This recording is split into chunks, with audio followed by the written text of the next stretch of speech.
Bonsoir. Bonsoir à vous. Vous allez nous parler des artistes du pays le plus peuplé de la planète. Chidé. J'ai beaucoup de travail, ça veut dire c'est ça, je crois. Alain Peyrefitte a écrit en 1973 « Quand la Chine s'éveillera ». Eh bien, depuis, elle est plus qu'éveillée. Puissance présente dans le monde entier, record de fréquentation de visiteurs chinois en France. La Chine est aussi omniprésente dans l'art contemporain. Et je vais vous présenter ce soir des créateurs chinois vivants qui pèsent lourd, très lourd sur la scène internationale, à commencer par Mu Baiyan.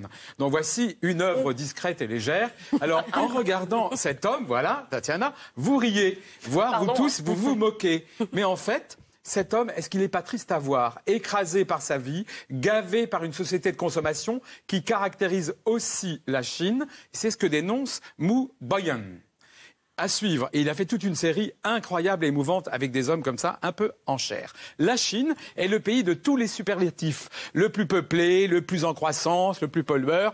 Ce gigantisme a certainement influencé Wang Yangping, pardon si je le dis mal, dont la démesure est aussi immense que la Chine. Voilà, regardez, vous avez devant vous une installation. Alors regardez bien, vous avez des containers qui symbolisent le commerce mondial, l'invasion de la planète par le commerce mondial. Puis vous avez à côté Napoléon, qui lui-même a été responsable de pas mal d'invasions. Donc il crée comme ça des associations.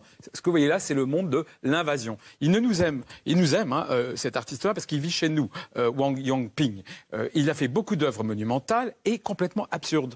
Il n'aime pas le déraisonnable, ce qui est logique et normé. Donc regardez ce train qui ne roulera jamais. Ça, c'est du Yongpyonging. Et regardez la taille des gens. Ce sont des œuvres absolument gigantesques qu'on voit dans tous les musées du monde. Parlons de l'humour.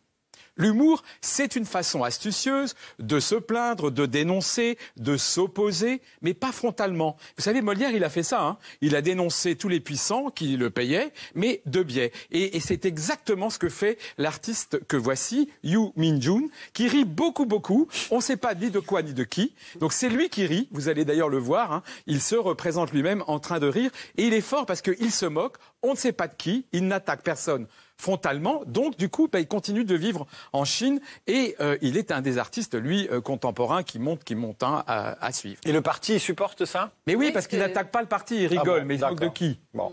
Il a les dents bien longues, mais on ne sait pas qui il mord. Oui. Il y en a beaucoup, surtout, des dents. Là. Beaucoup de dents. Oui.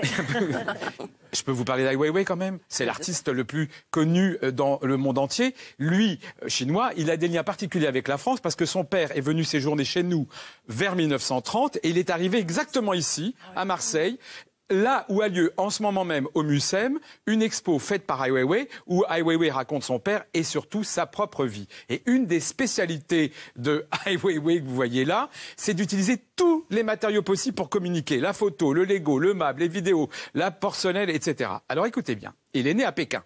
Il est le fils d'un intellectuel, pétri de culture occidentale, d'accord? Donc il est tiraillé, Ai Weiwei, entre rester dans son pays, s'en aller. Regardez cette paire de chaussures, qui est un hommage à Duchamp, évidemment. Comment vous faites? Vous ne pouvez pas aller à gauche, rester, partir. Vous marchez un peu en canard, déjà. Vous marchez en canard, mais en tout cas, vous ne marchez pas droit. Et c'est exactement ce que nous raconte Ai Weiwei. Ne me faites pas marcher droit. Et d'ailleurs, les Chinois ont essayé, en surveillant son atelier avec une vingtaine de caméras. Et voici une des caméras de surveillance, sauf que quand je vous disais qu'il utilise toujours les matières de façon jamais innocente, cette caméra, elle est dans une matière noble, qui est le marbre, alors qu'espionner, c'est plutôt moche.